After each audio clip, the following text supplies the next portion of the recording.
Psalm 13 is the shortest psalm we will have looked at. It's only 5 verses as a text, a total of 6, but the first line's an introduction, but a little running introduction before. And that is the delight of this preparation is knowing that each psalm has elements of surprise. It's like opening a little package. Although I have read these psalms as part of literature, this is our opportunity to open up those psalms and look closely to see how they're constructed, what the structure is, and as great poetry, to be aware of the ambiguities. Yesterday, just to kind of connect us, we saw that closing verse of Psalm 12, verse 9, is subject to contradictory translations. And that is due in part to the nature of poetic language, often putting together words in ways that aren't linear grammatically, unusual words.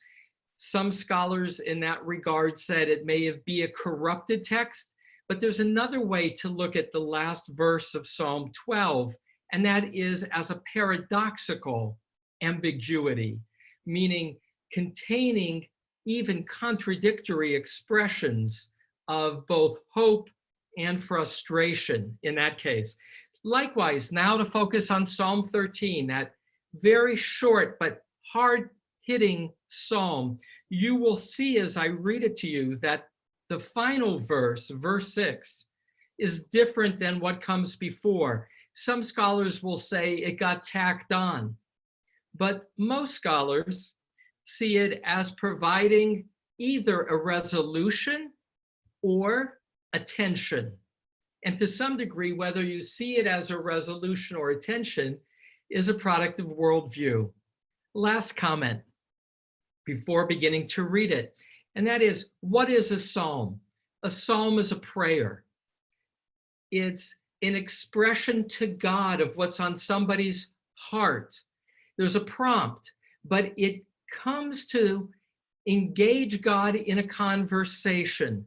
It's not meant to be, as is sometimes the nature of prayer, misunderstood. It's not to be a vending machine where the prayer is, if you will, the token that's getting put in to get a specific result. Rather, the prayer is a conversation. It's an expression from one's depths as to one's yearnings and hopes and gratitude and fears. So let us begin with Psalm 13, which is so emotionally laden. With each psalm, I spend a lot of time with the translation, and to some degree, that's part of my own opportunity to understand how tightly and artistically woven it is in the Hebrew. But first, let me read it in English, although I will then go back to point out some of that tight weave in the Hebrew. And then we'll look at that closing verse again and seeing how does it fit. I hope to do all that within the next 18 minutes so as to give us a chance, give you a chance to react. For the conductor, a psalm of David. How long, Adonai, will you forget me forever? How long will you hide your face from me? How long shall I take counsel in my soul, having sorrow in my heart each day? How long shall my enemy loom over me? Attend, look, and answer me, Adonai, my God. Light up my eyes, lest I sleep death, lest my enemy say, I have prevailed over him, my tormentor rejoicing when I stumble. But I, in your kindness do I trust. My heart shall rejoice in your deliverance. Let me sing to Adonai because of dealing bountifully with me. Again, it's so short and yet there's a lot going on here. So the key motif is ad anna. That's repeated 4 times. Here translated as how long? How long, Adonai? Will you forget me forever? How long will you hide your face from me? How long shall I take counsel in my soul, having sorrow in my heart each day? How long shall my enemy loom over me? And so in verses 2 and 3, which is, if you will, part A of the psalm, you have longing, a longing for a response to a question. How long? Ad anna. And then verses 4 and 5, they're the shift. More specifically, verse 2 focuses on God's absence. Verse 3 is on the ascent of the enemy, different shift. Verse 4 is the answer to 2, which is, how long will you forget me for? And this is the request. Verse 4, look or attend and answer me, Adonai, my God. Illuminate my eyes lest I sleep death. I feel, God, as if it is darkness and darkness before me with the danger of death. Give me your light, illuminate my eyes. And there's a word play here with habita, which is look, and my eyes. As my eyes seek to see me. Verse 3 and verse 5 go together. How long shall I take counsel in my soul, having sorrow in my heart each day? How long shall my enemy loom over me? And so this is the requested of deliverance. And that's the verb that's implicit, though not explicit. Lest my enemies say, so it's deliver me. Lest my enemies say, I have prevailed over him, my tormentor rejoicing when I stumble. And so know that there are now 2 units, verses 2 and 3 and 4 and 5, and they mesh. Each of these units has God's name once, the Yud He Vav He, God's intimate name. It's in verse 2, it's in verse 4, and it appears a 3rd time in the 3rd unit. The 3rd unit is verse 6. But in your kindness do I trust. My heart shall rejoice in your deliverance. Let me sing to Adonai because of dealing bountifully with me. Some minority of analysts of Psalms say it got tacked on. But you can see that because this unit also has the word Adonai, that lends itself to being that 3rd unit, not a tacked on unit. And there is this turning. Verse 6 begins with the word va'ani, which could mean but to me or but I. And then there's like a pause. Va'ani. As now there's a turning inward or a shift toward hope. B'chastecha v'tachti. In your kindness, I have trusted. Now here, I mentioned yesterday, there are only 2 tenses in biblical Hebrew, perfect and imperfect. Perfect is from the present to the past. Imperfect is the present to the future. V'tachti is in the perfect, meaning it's in the past tense. So in your kindness, I have trusted. It can also be, do I trust? It can either be past or present, but Yagel libi bishuatecha, let me sing in my heart to Adonai.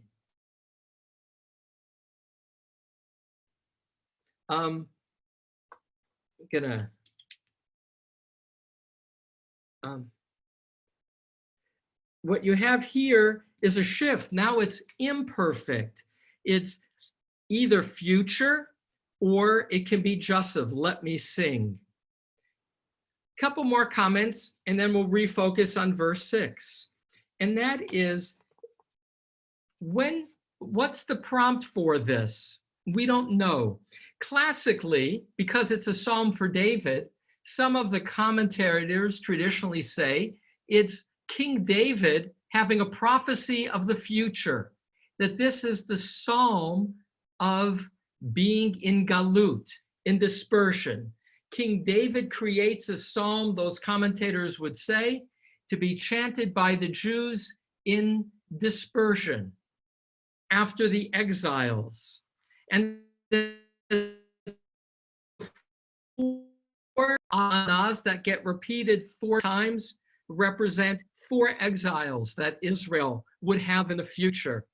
That is not the only way, of course, to relate to the psalm. And I tend to relate to this psalm as deep frustration. How often in this moment do we say to ourselves, how much longer will COVID-19 encircle us? The quality of longing, of fatigue, of a situation that's not changing is verses 2 and 3. And the 4 times that how long is said, the word anah, has 4 different answers, as if they are the resolutions.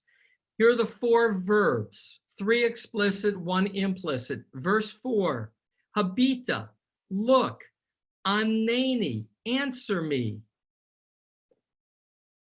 Ha'ira, light up. And the 4th, which is Toshia or Hoshia, is implicit in verse 5, which is deliver me. So 4 questions with 4 verbs. And there's a quality of escalation also to be noted. So look at verse 2. How long will you forget me? To forget is more passive. Then in verse 2, will you hide from me? That's a greater threat. And here, verse 3, likewise, a ramping up in terms of the enemy. Verse 5, which is parallel to verse 3. There is Ovai, an enemy, and Sarai, which is a tormentor, so that my situation seems to be growing worse. You, God, seem to be more and more actively avoiding me. My enemy has gone from intellectually hating me to tormenting me actively. And that leads, and so to pull that together, there is a sense of a tightness of parallelisms, of repetition of words. I did count out of curiosity to see how many words are in this psalm from verses 2 to 6. And it's 52 words, which puts the word in the middle 2 words are verse 4, aneni, answer me, Yud He Vav He, God, answer me. This is a psalm that ultimately is saying, God, I am in despair, aneni, answer me. So how do we understand the last line? Va'ani, but as for me, or but I. B'chastecha v'tachti, in your kindness I have trusted.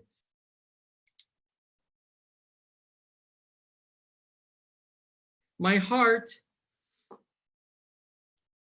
yagel libi bishuatecha. Let me sing with my heart in your deliverance. Ashira ladonai, I will sing to Yud He Vav He, ki gamal alai, because you have been bountiful. That's like gimilut chasadim, the bounty of generosity, alai, upon, with me or upon me. One last word play, little more last words of structure. Verse 3 ended with alai, Verse 6 ends with a lie. Again, verse 3 is this expression of despair, that my enemies loom over me. And here, the contrast in verse 6 with the same word at the end is, you have been bountiful over me.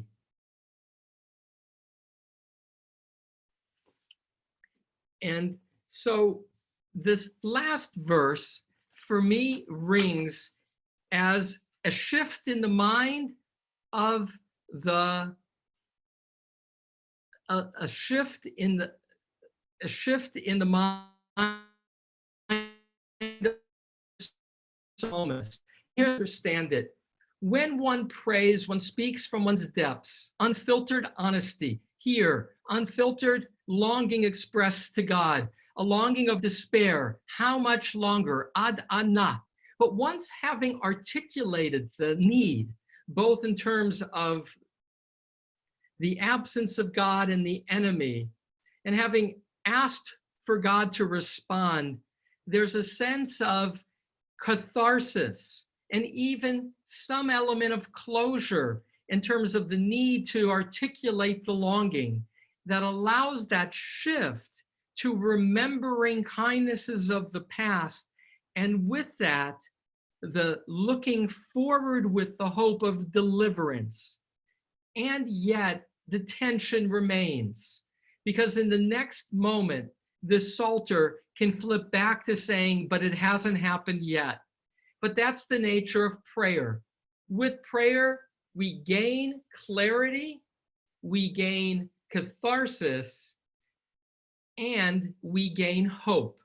And that is what I sense is going on in the movement of the psalm over these 5 carefully crafted verses of prayer. With that, I did well in terms of 18 minutes of teaching. That gives us 10 minutes to reflect. Please, I do invite you now. We'll remove the text, and hopefully you have a copy of the text so we can see each other. Again, I want to thank Eric for his notices that do provide the text. What reactions might this psalm have elicited within you? Rabbi? Yes, Alex. This puts in mind being beat down in a boxing match. The opponent looming over you as you're laying down. Light up my eyes lest I pass out. Excuse me. Go on. You know, my opponent rejoicing when I stumble. You know, Yeah. I know this has nothing to do with that, but it's amazing how it brings up that image. I like how you put those words, how you took the phrases in your own words, Alex, and did it well in terms of the images of the enemy looming over and him lying down as if he is passing out. Is embedded here the sense of being overwhelmed by this opponent. And again, as you noted, it's an opponent who seeks to rejoice over his stumble, over his defeat. And if you think of a stumble leading you to trip and fall, and therefore lying down and him looming over, all that imagery is here suggested artfully. Powerful. There's a real kind of physical dimension to this description of despair. Absolutely. Powerful metaphors. Somebody else, what got evoked for you in hearing these lines? Ahuva Ho, can you, I see you chatted.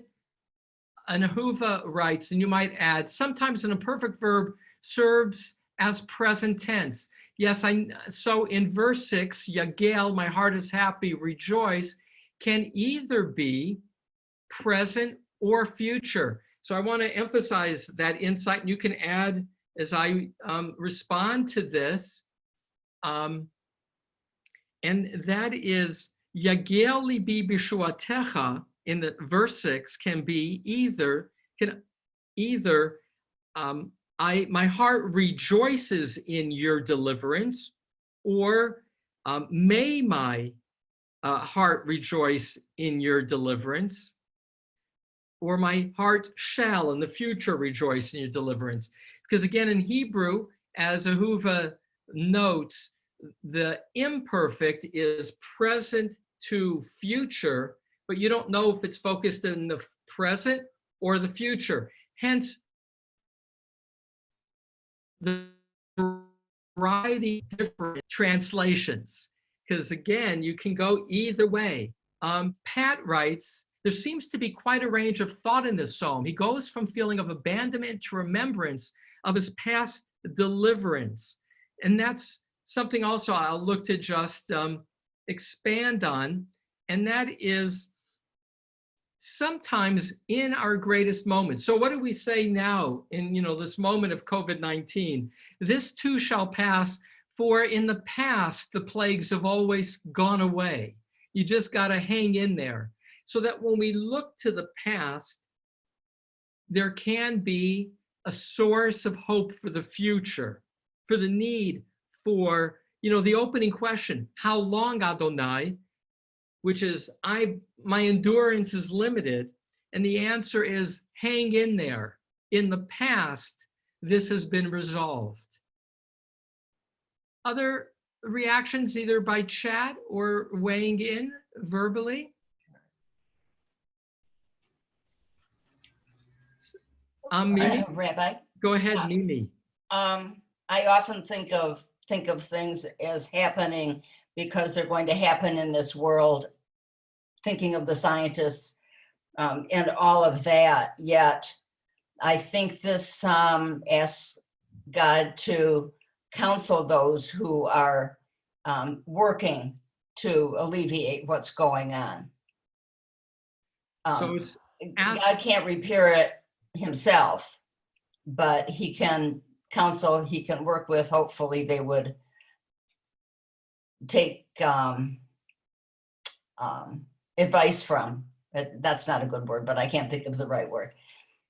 So to build on your comment, Mimi, one of the things he's asking for in verse 4, which again is right in the middle, is that God illuminate his eyes, ha'ira, light up my eyes, illuminate my eyes. Now that could be understood as a center, because that's the center verse. And that would be your sense of, allow me to have the wherewithal to be able to solve this problem. Some of the commentators will point out that both ha'ira, to light up, is to be understood spiritually. And you even have it here in verse 3. How long shall I take counsel in my soul? So if you take verses 3 and verse 4 and you put them together, he says, I'm looking inward, but I'm just spinning. I'm not moving forward. How long can I look for counsel within my soul without any path out forward to progress against my enemy? And then parallel in verse 4 is ha'ira einai, allow me to see. So that reinforces your insight, Mimi, that at the center of this psalm are these images of feeling blocked and seeking to be opened by God in order to move forward.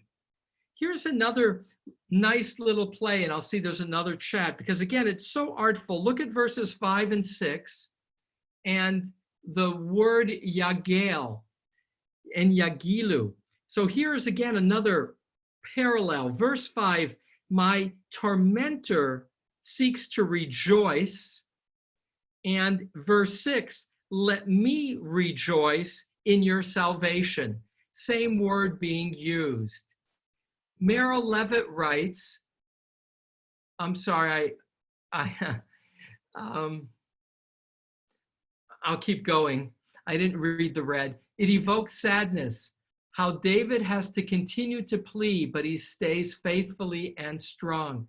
So it does, that there is, King David, just to respond to that as a riff, is the one who's identified as the ancestor of the Messiah, right? So the Ben Yishai, Mashiach ben David, we say, this Messiah, the son of David. So David, and that's the opening, verse 1, is the one who will be the progenitor of when there is no more longings, that all will be solved. But at least in Psalms, King David is a focus. And again, here you don't know if it's a psalm that is somehow for the psalter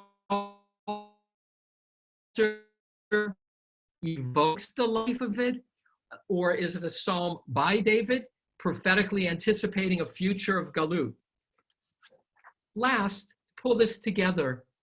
Is there anybody who wants to add one more comment by chat? We still have only that when I study Tanakh, I love to find verses that I know have found their way into the liturgy. Yes. But they don't always go into the liturgy, into the Siddur, exactly the way they appear in the Tanakh. Sometimes they're changed. Right. Verse 6, however, is verse 6 is part of Pesukei de Zimra, is part of the early morning service without changes. Thank you. Thank you, Shalom. And Pesukei de Zimra, just to add to that, is the verses of song that are seen to give us hope, that are seen as the vehicles for opening our hearts to God. And in that regard, this psalm line, verse 6, removed from all the other sorrows of how long, the longings of how long, is a resolution that gets prompted every morning. Va'ani v'chastecha v'tachti, but I, in your kindness, I have trusted. My heart shall rejoice in your deliverance. Let me sing to Adonai because of dealing with bounty over me. I want to see if anybody has Kaddish to recite today. Oh, I have a couple more, 1 second. Let me read the last comments. Lindy Kaiser, Ed, you might be able to, okay. Ahuva, note the similarity of verse 6 in the opening of Shirat Hayam, where there are a lot of the same use of words like Yagel, Beshuatecha, Chastecha. That's well said. Thank you, Ahuva, that the language of verse 6 is related to Shirat Hayam, the Song of the Sea, in that it's words of liberation. Well, Nice. Excuse me. Ahuva, go ahead. Ashir al Adonai ki ga'o, and then instead of ga'o is gamal. You hear the sound, you hear the background of Shirat Hayam. Yeah, it's echoing. Thank you. That's a good insight. And that it ultimately ends with the echo of the past, right? You've done kindness to me in the past collectively. That gives me the hope going forward. Thank you for that echo from Shirat Hayam. Does anybody have Kaddish to recite today? So I thank you all for your comments. I thank you all for being together to chant Psalm 13. I've already translated Psalm 14, and I entitle it, They Would Eat Up My People Like Bread, which is one of the lines from the Psalm. I am drawn by that image. They would eat up my people like bread. It too is a short Psalm, 7 verses, 10 o'clock tomorrow. Yom Ha'atzmaut Sameach today. May we celebrate Israel at 72. I look forward to being with you tomorrow. Thank you.